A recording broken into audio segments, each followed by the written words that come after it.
Welcome to Raise Nation Radio, live from the Country Music Hall of Fame at the 8th Annual Raise Conference in Nashville, Tennessee. I'm Dawn Lego, and I could not be more excited about this year's conference. Over the next 2 days, we'll talk to fundraising leaders about the latest and greatest from the nonprofit world. We'll explore hot-button issues, innovative ideas, and bring you all the energy from the Music City. And joining me is my fantastic co-host, Matt Bitsaguy from DonorDoc. Thanks, Dawn.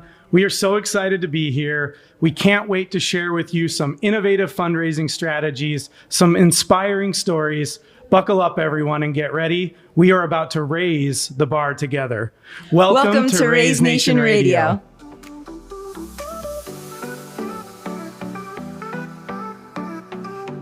Welcome back to Raise Nation Radio. We are here with our guest, Tom Riles.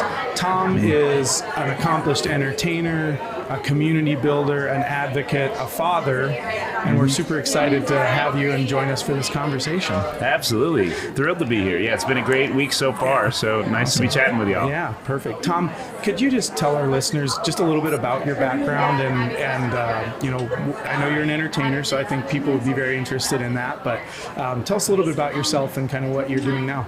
For sure. Yeah, so I'm Tom. Hello, everyone on video and audio. And my wife and I have 3 kiddos, and we live here in Nashville now, but we were in Los Angeles for a long time. Yeah. And for 17 years, I was the audience warm-up act on the Ellen Show. So I was the hype man that would go out and pump up the crowds and get them cheering and wooing and all the fun stuff. How do we do? We took inspiration from the Ellen Show. I kept saying in the planning phase of this that we want to be Ellen-esque. How do we do? Are we that's amazing. This is comfortable. Even the Ellen Blue, you got the Ellen Blue, good. The Ellen White. That might be the same font, the broadcast studio font as Ellen. So I think you're doing it. Yeah. When I sat down, I knew that I felt home, and I wasn't quite sure what it was exactly. But now I know why that is. I didn't mean to interrupt you, but tell us more you're about fine. you. Yeah. So I worked on Ellen for 17 years, and that show was a dream. We did so many good things for so many people, and Ellen's philanthropic spirit is one thing that really inspired me over the years to kind of get into this. And yeah, so I'm an entertainer at heart. I did improv comedy in college and some stand-up, and that led to working for all the TV shows, including Ellen. I worked for Dancing with the Stars, American Idol. I was the hype man on all these shows. Oh, the guy fun. that made everyone just kind of cheer and laugh and smile. What's the job description for hype man? Yeah, that's right. Yeah, engage the crowd, love kind of talking to audiences. Cool. And somewhere along the way, we had our first kid. My wife got pregnant, and halfway through the pregnancy, we found out that there was a very small chance of the baby even making it to birth. And the odds were stacked against her, so we were just praying and hoping every night. And she was born 20 weeks later, and she had open heart surgery right after birth at 3 days old. And this was the scariest thing you can imagine. This is our first kid. We're new parents. So our world is falling apart in front of our eyes. Yeah. And she went in for surgery, and she came back out and a couple hours later, and the surgeon came and met with us before we had seen our baby again. And he said, it went well. We're going to let her grow up now. We're going to let her grow up. Oh, and now she's a healthy, amazing 14-year-old girl. Oh, how That's our sweet. Barbara. Yeah, she is. Shout out the kids' names. Barbara. Yeah, she's a miracle child. She is. My mom's name is Barbara. Is it? Yeah. Yes. Barbara. Yeah, we actually just found out she's one of only 8 people under the age of 75 in America named Barbara. So she's one of very few. My mom's 87. Exactly. So I'm sure that stat is right. There are 400,033 over the age of 75 named Barbara, and only 8 under 75 named She's Barbara. She's special all the way around. That's right, yeah. Yes. She's an amazing girl. And anyway, so the American Heart Association, so Ellen had us on air, my wife and I, and Barbara told her story, and then AHA reached out, asked me to start emceeing their heart balls around the country, so I started doing that. And then that led to me seeing that there was an auctioneer at each one, and knowing that, hey, once Ellen ended, maybe I could do that at some point. And then I just started doing it over the next 14 years, but then really leaned into it after the show ended. So I've been, we'll say 3 years into doing it full time, and I'm lucky to work for American Heart. I work for the hospital where my daughter had her surgery, so I'm actually helping families going through the same thing that we went through. Yeah, so that's great. I'm sure you can relate, Matt, as a dad. Yeah, for sure. So you've talked a little bit about your background. So at DonorDoc, we have a campaign that we do, and it's really for our nonprofit professional customers that it's our Wear a Lot of Hats campaign. And it has really resonated because so many of these, wonderful nonprofit leaders and professionals, they wear all sorts of hats every day to try and further their mission. And so, we've talked, you're an entertainer, you're a community builder, you're a dad, you're all these things. So how do you find balance to do all of that? And what advice could you give to our nonprofit leader listeners Great on question. how they can find balance in their life? For sure. I mean, I think the family stuff is for me at least, it's not finding the balance. That's what brings the balance. Sure. I have to turn off, and listen, I'm a go-getter like anyone is, and I want to achieve this and that and all that. But the family forces me to turn all that off. I love taking the kids to school every morning, and I love the drop-off situation. And it takes about an hour because the girls go to one school, my son goes to a different school, so we have 3 kids now. But that hour in the car is awesome, even though the kids don't want to have conversations. Yeah. Now I'm just that dad, hey, so You're just that let's dad. talk about You the and me day, both. right? Yeah, and they don't, sometimes Wait, don't want to. wait, I got to interrupt. So Yeah, sure. mine are a little bit older, Yeah. and they come back. So Yeah. hopefully that's good news. good. They come back, they want to have the conversations Yeah. again. Well, you gotta find, and this, it's how do you find an interesting way for them? So I'll do a new thing now. I'm well, tell me one great thing and one only okay thing that happened at school yesterday. So it's a pointed question, and they're well, here's something great, and something only okay was, I got a C on that test or whatever. But at least it's instead of just how was your day, they won't say anything. Yeah, we'll do a tell me your best, worst, and weirdest thing that happened today There you at go, the yeah. dinner table, and that gets some conversation going. That's right. Yeah. Yeah. Otherwise, you get a one-word answer. Yeah, How was your exactly. day? How was your Good. Yeah, exactly. Yeah. Yeah. So that, I love that. And I've actually missed that. Even though we're in my hometown, I've stayed at the hotel here a couple nights. I'm man, last night I went to the party that everyone went to, but I missed my son's cross-country meet. So I tried not to do that that often. Sure. But then with my career, it turns out I'm gone every weekend. I wish more events were here in Nashville, but I'm traveling all around the country doing these fundraisers as it goes, which is great. So I'm very involved, Dad, Monday through Friday, and then I just got to get off. But my kids are a little older now where they're excited for me. And my daughter is so wait, what organization are you working for this weekend? Oh, that's sweet. And my son is into numbers, so he's how much did you actually fundraise? How many people gave at which level? So they're as they're a little bit older, and then Good dinner table talk. Exactly, yeah. There you And so go. Barbara's 14. Barbara's and then 14. Your son is. We don't know the ages of the other two. Okay. So it's just the first kid. We know everything. The other two, Okay. we're just kind of letting it go. Okay, gotcha. What grade? The grades don't matter Yeah. after the first Okay. one, right? No, Yeah. Tommy is 12. He'll Okay. be 13 is very soon, and then Katie is 9. Okay. So sweet. Yeah. That's a fun stage, though. It is. Yeah, it is. 9 was a little tricky for me. Yeah, she's the only one that really misses me when I'm gone now, which is sweet. I want to hold on to that, right? She's Yeah. the As long one as that's you can. man, Yeah. where's Dad at? And I'll get the call. Can you come back tonight? Yeah. I'm well, the event's tonight. Yeah. This is why I'm here, so I kind of have to stay tonight. Yeah. It'd be tough for me to tell the organization, hey, Yeah, I'm my skipping daughter out. wants me to go home, so you guys are gonna have to figure out other plans for tonight. Yeah. So. And then you've started a kind of I want to say community, Life of Dad. Is that right? Can you tell us a little bit about that? For sure. So back to when Barb was born, I was in the hospital there, and I remember being in the NICU and looking for a support group for dads, and I couldn't find one. There were a lot of them for moms out there. And so I just started writing a blog post every day. And even though my daughter was going through this really tough time, I started writing uplifting blog posts, and I put it on this little blog that I called Life of Dad. And I started the Facebook page called Life of Dad because I didn't want to put it in my regular Facebook feed and give people sad news every day when they're, people on Facebook, they're going through their normal day. They don't need to hear sadness. But if you wanted to go hear how my daughter was doing, you can go here and see it. And she started getting better, and she was out of the hospital 2 weeks later, and she was home, which we were scared to death of, by the way. We're she's got a heart condition, now we got to take care of her. Because the doctors and nurses were doing such a good job. No playbooks for I know, that, right? right? Yeah, They didn't give this you the could manual. go, luckily nothing's gone wrong in the 14 years, and her heart has grown beautifully, so life is good. But in that hospital room, people started catching on to my stories that I was writing, and then it just kind of started to grow. And here we are 14 years later, we have like 7 million followers, and we have all these support groups that are helping dad. There's a NICU dads group that we started, so it's dads that are in the NICU with their kids. There's a geek dads, every vertical of father, single dad, geek dads, new dads, empty nest dads. So we have all these support groups that help dad, and it's turned into such a meaningful thing that I can't even fathom all the people that it's helping, because it just kind of runs itself now, and dads are moderating other dads in these groups. Pretty amazing. Yeah, that's fantastic. Good for you. Yeah, and so do you still spend quite a bit of time doing content on that on your own, or is that kind of the community is feeding the content? The community's kind of fueling, kind of fueling the whole thing now as I'm focused on the fundraising now. Yeah.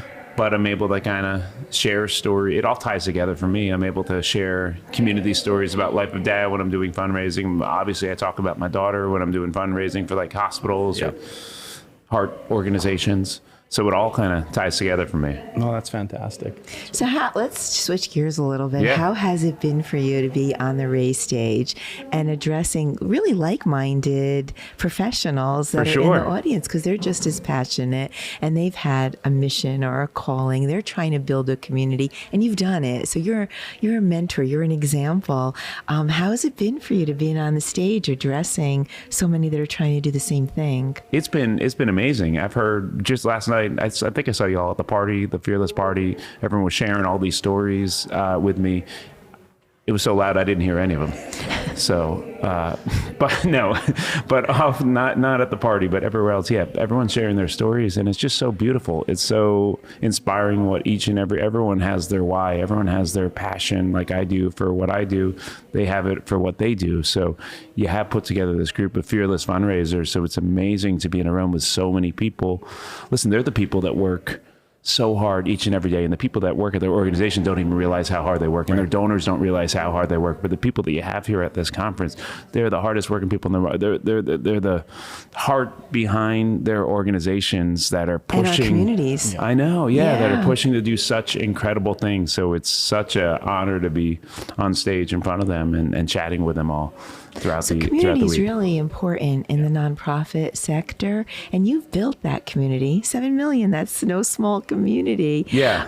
And part of it was perhaps you're an accidental community builder, if I may. But what lessons do you think you've learned along the way that you can impart to our audience who's sometimes struggling to build that community rally? Like what stands out to you and how it all happened for you that we could inspire our audiences?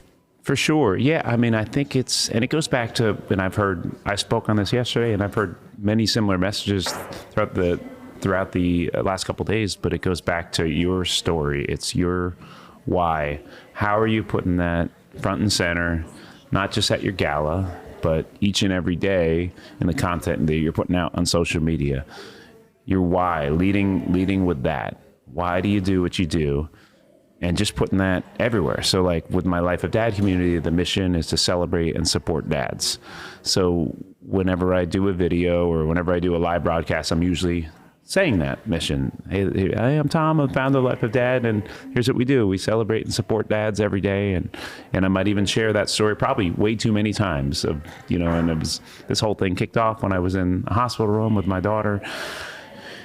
But it's important to just kind of find out what that core story is and just keep on sharing that story. And then the more you share that story, the donors are going to start hearing it, and they're going to want to give. So I think that would be step one, really perfecting that story of why you do what you do that. And getting that out there to the world. Your true north. Finding that true north. So what's next for Tom Riles? Oh man, a lot of events this fall. So a whole bunch of them. So, but that's great. What's a lot of events? For me, 1 to 5. 25 this fall. Wow. Yeah. So this fall. Yeah. 25. 25, yeah. You know that there's only 52 weeks in a year, right? I did not know that. Yeah, it seems like there were more. So, but 25. How many years in a decade? I just want to learn stuff here from you. That'd be 10 years in a decade? 25. How many hours in a day? 24. Right. Minutes in an You're hour? doing good. 60. 60. We're working hard. Yeah, This is all for you all. We're really putting, this is math.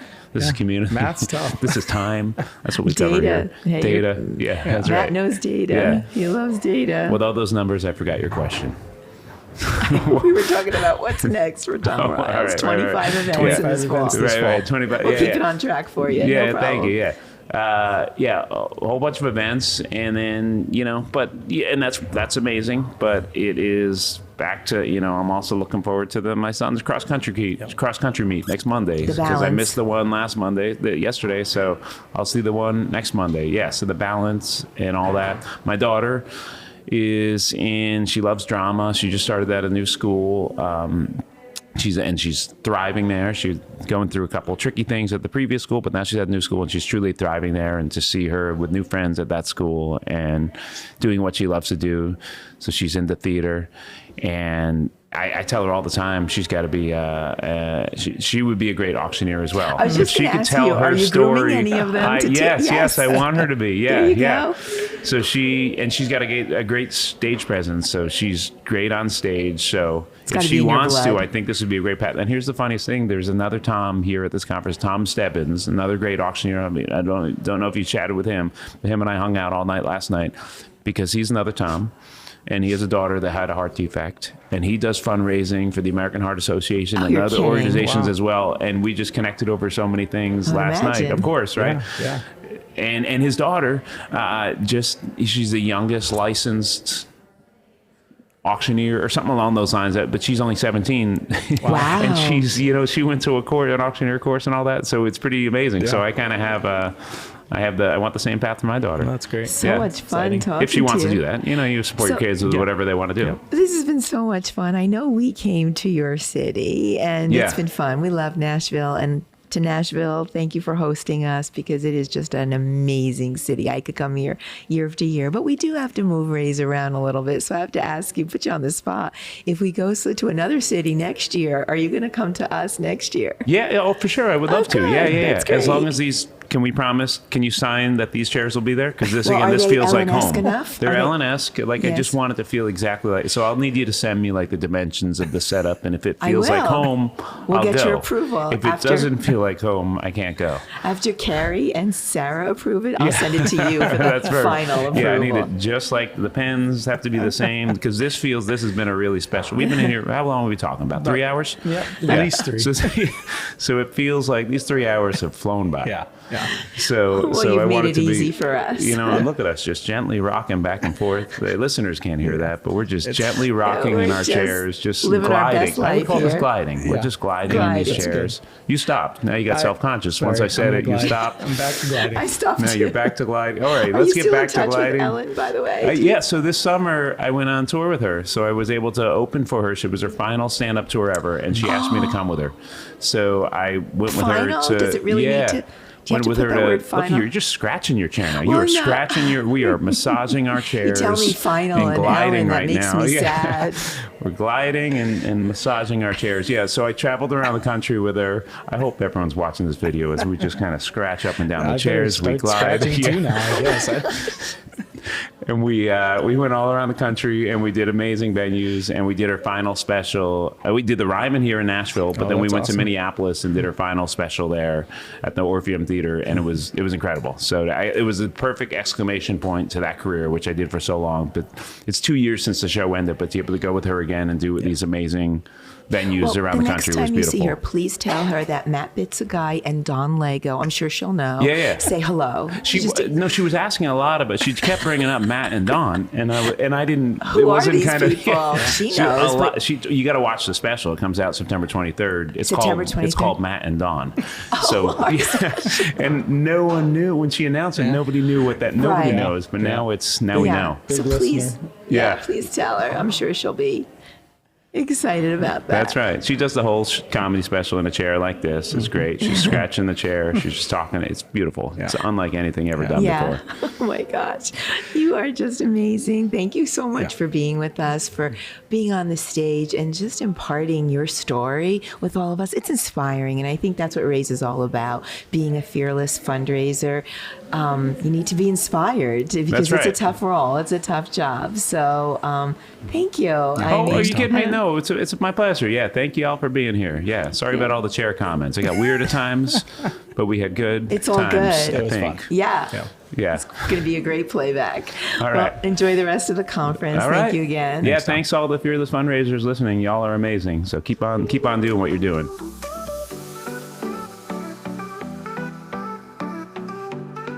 Welcome. I'm so excited to chat with you, Sam, Kristin. Tell our audience who you are and what you do. I look to Sam. Oh, She's right. looking to me. We're Kristin and Sam. We're the founders of Swaim Strategies, and we work with organizations on their fundraising events. And so we consult on all things fundraising event, but we provide it in sort of 3 different mechanisms. We have a whole team that just produces the fundraising event. We have a whole education division that teaches the DIY sort of, here's some tools, go do. And then we consult to get in the weeds with organizations and just advise, like, here's how you can make an adjustment to raise more money. A little bit better. Yeah. Yeah.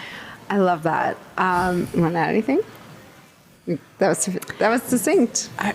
It's great. We love events. We love nonprofits. And we believe that your events hold more potential than perhaps you do. Oh, yes. And so You're going to do it. You got to do it well. Yeah. Yeah. Let's all do it together. Yep. Amazing. Now we're at the Raise conference, and this podcast we've been talking to consultants about their sort of conference strategy. Oh. But you are in a very unique position because you actually host a conference. Yep. We do. And so tell us a little bit about that and why you decided to host your own. Yeah. I think we found a lot that there was sort of a general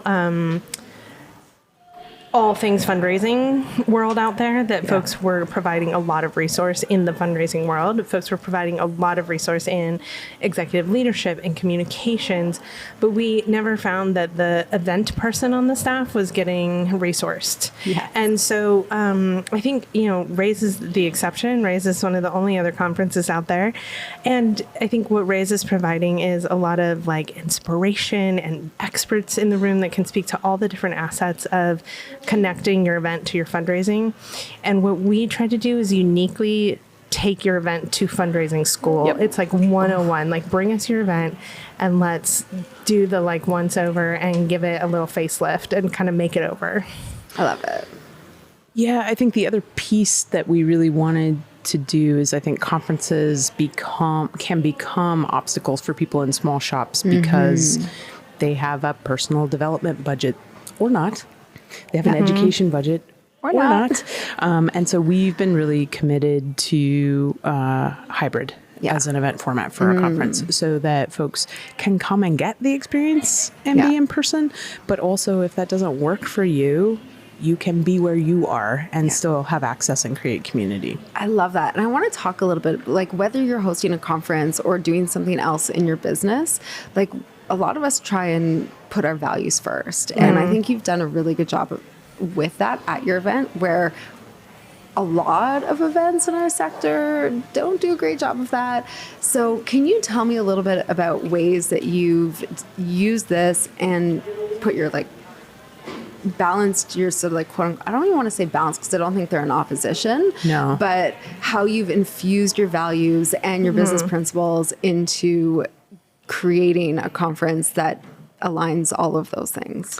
I think if you're going to commit to providing a learning environment, you have to commit to being in that environment with people. And I think from the jump, even from being consultants from the jump, we've committed to learning forward.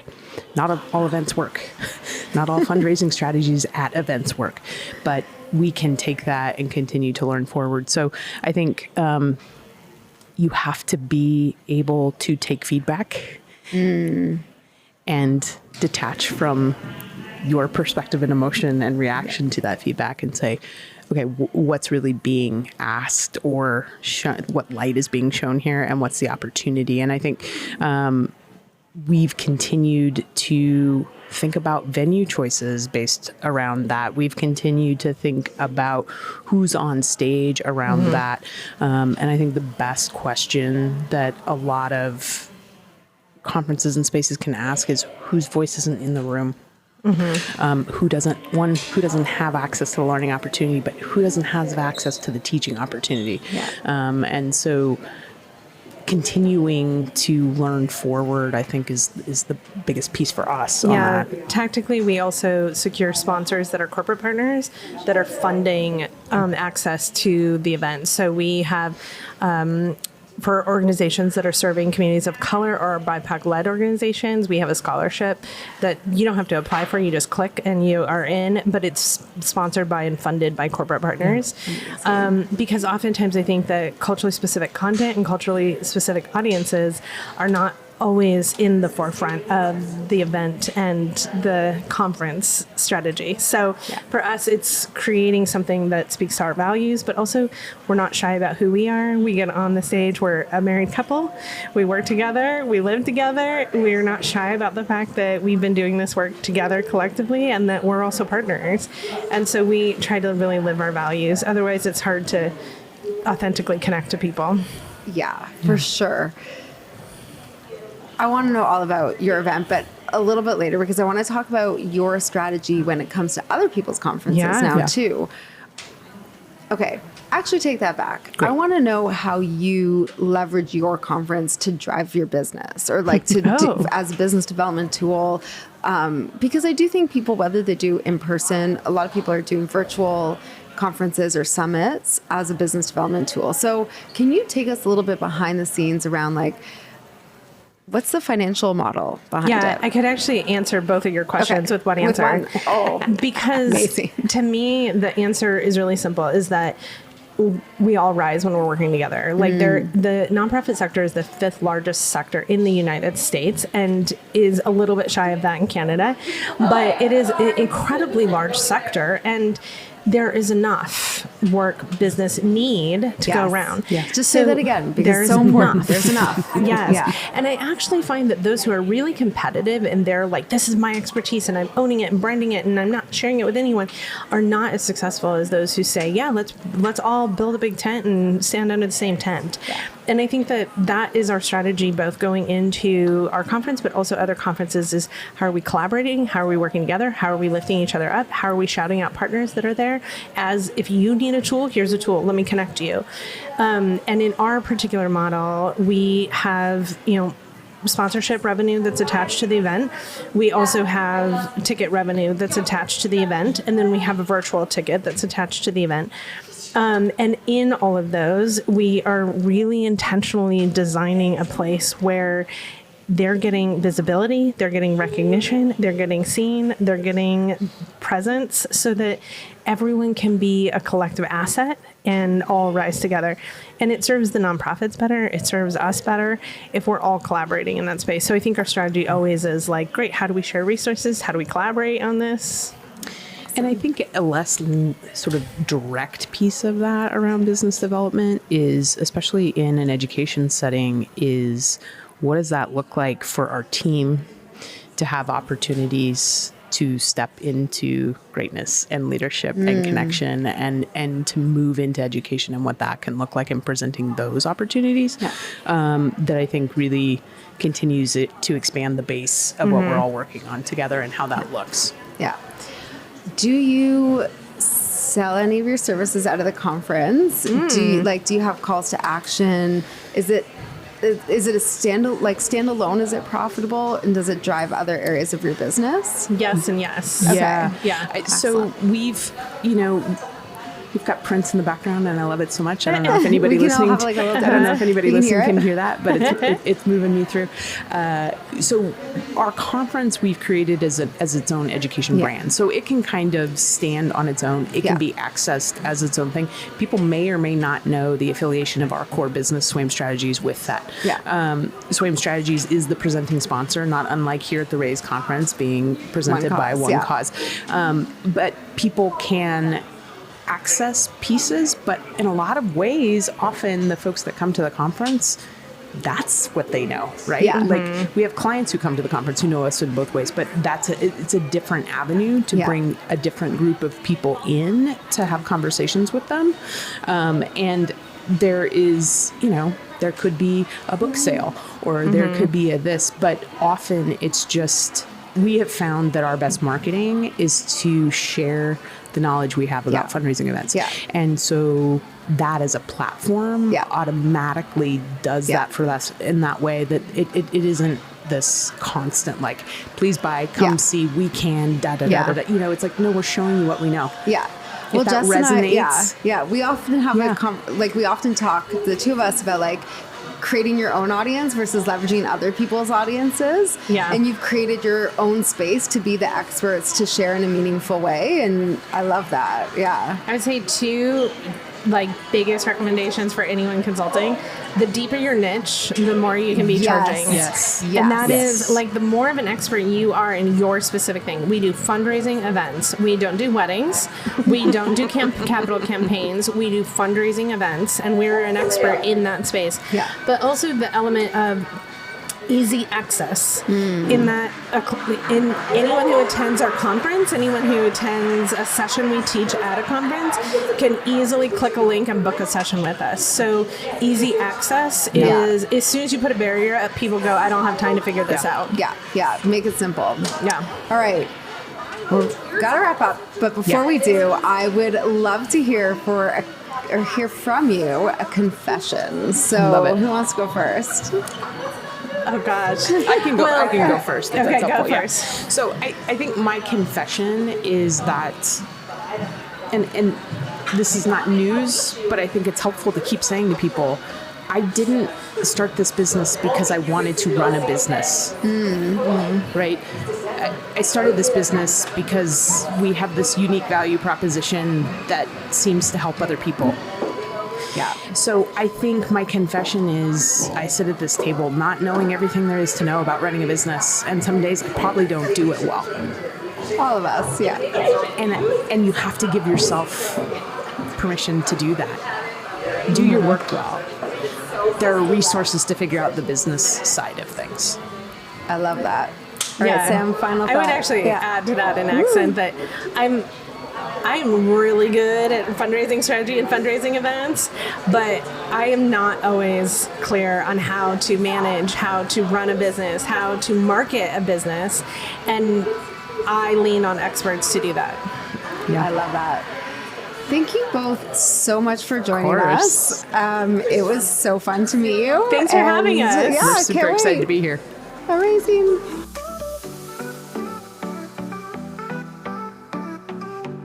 Hey, Mike, good to see you. Good to see you too. It's good to be back. It's good to be back. It's been a year has. since we did this last time. And I hear you just had another event again, and I heard it was pretty successful. So tell us about one. Let's kind of take a step back. Mike Wilkinson, let's introduce you. Hi. And talk about your organization and what you do. Yeah, hi. My name is Mike Wilkinson. I use he, him pronouns. I'm at the Human Rights Campaign. We are an LGBTQ plus civil rights organization. And we engage equality voters to get out there so that we can get fair-minded laws and policies enacted throughout the country. So my role at the organization is to do 30 black tie events across the country. So I'm on the road a lot. The suitcase gets pulled out a lot, but I get to see a lot of great people and do a lot of things that I'm proud of along the way. So 30 events, that's a lot. It is, yes. Yeah. When I asked you how you were, you said I'm awake. Yeah, awake is a good thing. So that's a good thing. So where was the last event that you just had? What city were you in? Yeah, so we're just in Washington, D.C., which is where we're based. And we had 3,200 attendees at this event. It's our largest one of the year. It brings in people from across the country. It has really key political speakers. It has celebrity guests. And it just has, my favorite part, the supporters that are there to support us and to really make our work possible. So. And what's the event called? It's called the National Dinner because we do 30 events across the country. Okay. This is our big one. It's the national one. So so everyone from across the country comes in for it. So I imagine the fundraising, particularly in this year and this election year, has been interesting or maybe different? Or have you been able to leverage the political cycle that we're in right now for your events? Oh, absolutely. Yeah. You know, one of the things that is both stressful and exhausting, but also incredible is the fact that, you know, headlines from today can be fundraising for tomorrow for us. I mean, I definitely have to stay glued to what's going on in the world because folks are paying attention, and what's going on with the election, with world events, just everything has an impact on our work. While it can be a little daunting at times, it can also be an area of a lot of energy and strength. And if I can just keep my head about me and make sure that my energy is good, it turns into good results. So, yeah. Okay, so tell me about this year. What are some new things that you did this year? Maybe even things that you learned from previous events that you were able to like leverage this year to find some, you know, continued progress forward. Yeah, so we did the thing that everyone's scared of doing, which is raise prices. Oh. Because as you know, inflation's a thing, expenses are going up, and we need to keep pace. We have a lot of important work we have to fund, so we raised prices. However, we did come up with some strategies to offer some discounts, and these were to bring new people into the room, folks that are purchasing groups of tickets at once into the room. And quite frankly, they really, really worked really well. Some of them were ideas that we were trying for the first time. Some of them took a lot of effort to make happen, but worth it. Some of them took very little effort, but we really, really went for it. So we marketed off of price a lot more than we had before, just because we know people are price conscious right now and they want to know. So yeah, absolutely. How did you do that? Like, how did you market in a way that made people was sensitive to the current economic market? Yeah. So, I think when we announced price increases, no one was surprised about that. But what we were able to do was leverage folks that pay attention to our message. We were able to offer them some pre-sale pricing. We're kind of going off the Beyonce model, where we're trying to create some frenzy around ticket sales, or Taylor Swift, or whoever you're on Ticketmaster for. And we offered special pricing to folks who really wanted to be the first ones in the door. These are the folks that have been with us year after year after year. And we said, you know what, if you're ready to make an early commitment, you can actually have pricing that's lower than in previous years, so that we're able to plan and really get a head start on things. I think that's such a good strategy. I mean, honestly, like conferences, like this is a good one in particular that I'll note is like, I get in on the early bird thing as much as you can and just stay in touch. I do it for concerts too. Yep. So I think that's a cool strategy to talk about, because it is something that I think is really scary for people to think about raising prices. And at the same time, oftentimes you'll find that when you do it, people still show up because they're still loyal. They're still, they want to be there. So what were some other things in addition to raising prices that you did? Well, it's so interesting. You said the term early bird. We actually looked at that term and said, is this language itself something that's causing people to wait? And we thought maybe it was, because if you suggest that someone's early, you're giving them the suggestion that they have a lot of time to do that, as opposed to we've transitioned to calling it a pre-sale, so that folks think like, oh, okay, actually, this is going to end more quickly than I thought. And they react really well to that. And while marketing off price gets folks interested, you really do need to create deep engagements with folks. So we've found ways to generate interest forms, basically, where folks reach out to us directly and says, hey, I am interested in a special price. I've never been to your event before, so that they can connect directly with me. Like if you fill out one of these interest forms, you'll get a personal email directly from Mike Wilkinson introducing you to our event co-chair. So you get lots of touch points, and what can sometimes be seen as like a monolith of an organization becomes very personal very quickly. And between both an attractive price and also a personal connection, we find that we have a lot of success here. A pre-sale. That's really good to know. Yeah. I didn't think about that language. Yeah. No, you're right. Early bird. It's almost like it makes me think I'm like getting the blue light special. And it's like not I never thought about that. It's not that fun, you know? Pre-sale sounds a lot better from a brand perspective. Okay, so is there any technology that you guys use to like help kind of do that personalization more at scale? Because you're doing 30 events. That's a lot. Yeah, I mean, we rely heavily on our donor CRM that we use. We look up their history. It's been really fascinating to see where some of these folks that are interested in these prices are coming from. Some of them are monthly givers at a lower level, like $10 to $20 a month. Some of them are folks that just purchase merchandise. So they've already made a small commitment, and they're really looking for a way to make a bigger one. And honestly, like, we just remove those barriers. We say, look, here's an attractive price. And if a room full of people intimidates you, you're going to know some folks when you get in there. So let's introduce you to them. Okay, what can you expect at your event? Like, what's the experience like? I like to talk a lot about brand experience and like how your brand touches people in different ways. One of the ways is at events, and the experience of the event is in some way connected to your brand. So talk us through how you guys kind of think about your brand as a whole, and then the brand and the experience that people get at your events. Yeah, I mean, so, we are seen as a leader in the LGBTQ plus space, and we really take that seriously. We need to make sure that we are including folks from all areas of our community, be it from different racial or ethnic backgrounds, be it different identities, sexual orientations, gender identities, and whatnot, and make sure that they're included. We do that lots of different ways. We do that by allowing folks to wear whatever they want to our events. We talked about that last year. That's right. Last year. We're still seeing tons of that, and it's actually great. We see folks all over the spectrum with what they decide to wear to the event, and it's such an amazing expression of who they are. We are sticking with our strategic outreach program, where we're identifying key communities where we can offer some actually like zero cost tickets to these folks. And again, we're continuing to see conversions for these folks. These are folks that are now sitting on our committees selling tickets instead of just coming to the event for one night, because we invited them in. We said, experience our brand, experience the sense of community, and they get it once they get there. So.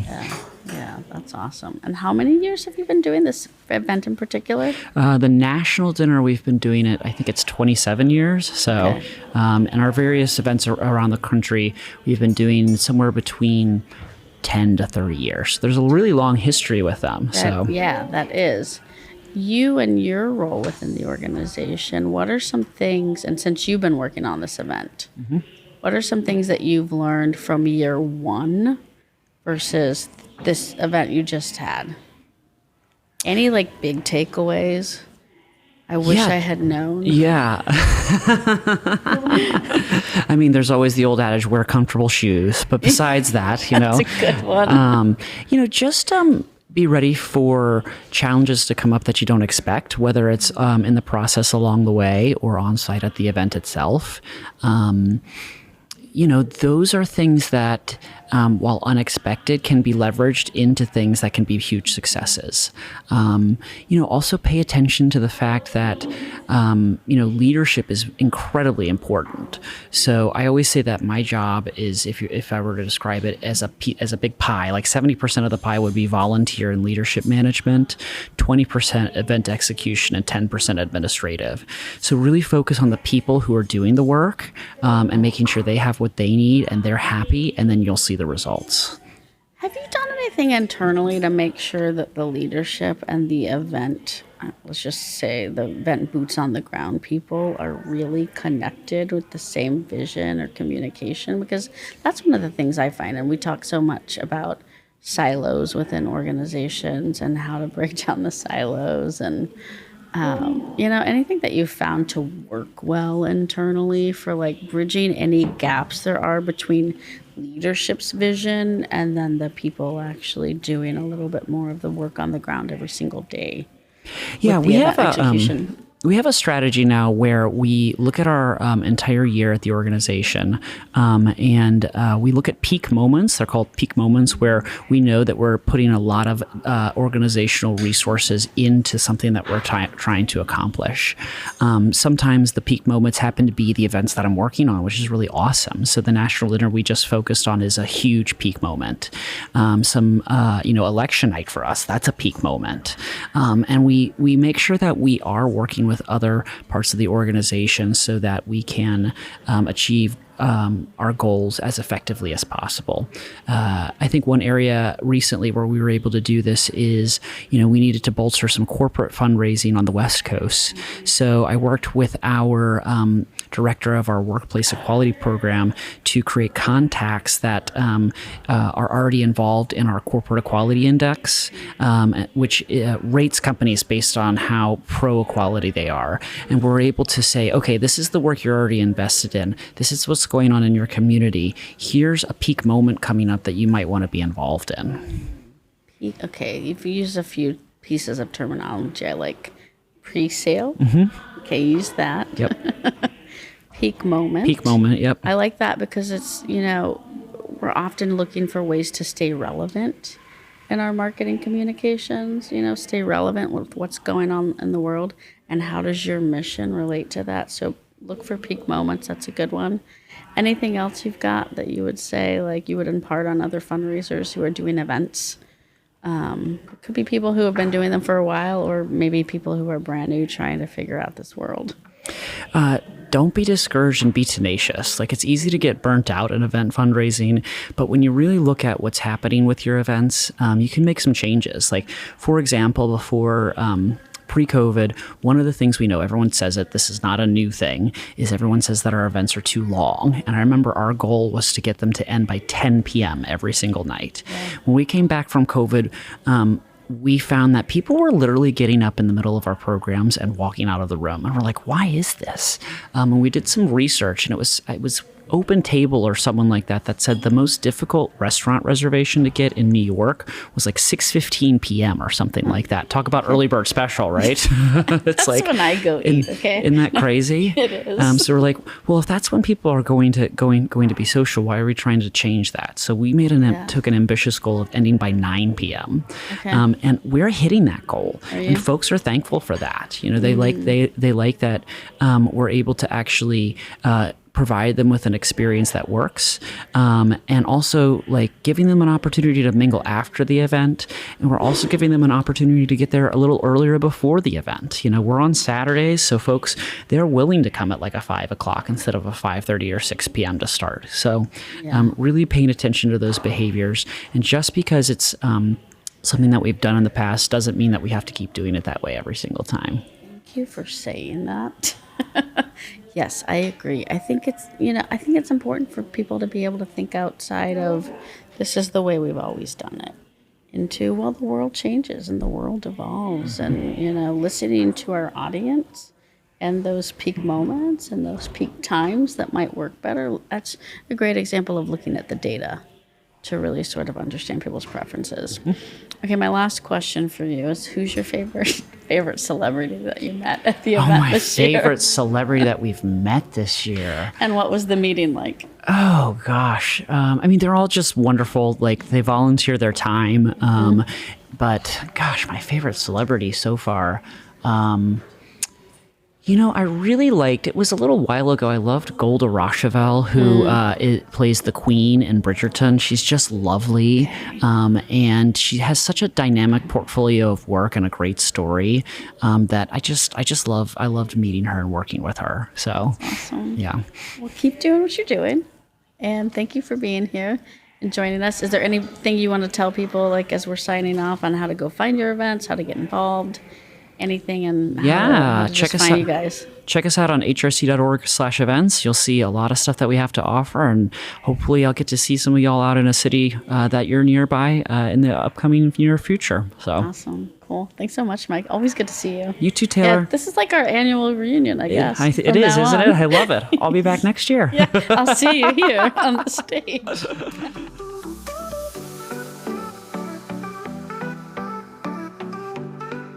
Well, Raise Nation, that's all the time we have for today. I am so glad you joined us on our broadcast of the 8th Annual Raise Conference. A big shout out to my fantastic co-host, Matt Bitsagai, and to all of the podcasters, Samantha Swaim, Kristin Steele, Taylor Shanklin, Cindy Wagman. We so appreciate you being with us, and all of our amazing guests for just sharing their inspiration for all of you, our wonderful audience. Absolutely, Dawn. And a special thank you to our friends from Utopia for all of the behind-the-scenes support and production. Make sure to check out all the episodes from Raise 2024 so you don't miss out on any of the amazing content and resources. Yep, we don't want to miss a single episode. But for now, that is a wrap. I'm Matt Bitsaguy. I'm Dawn Lego. Stay fearless. Stay fearless.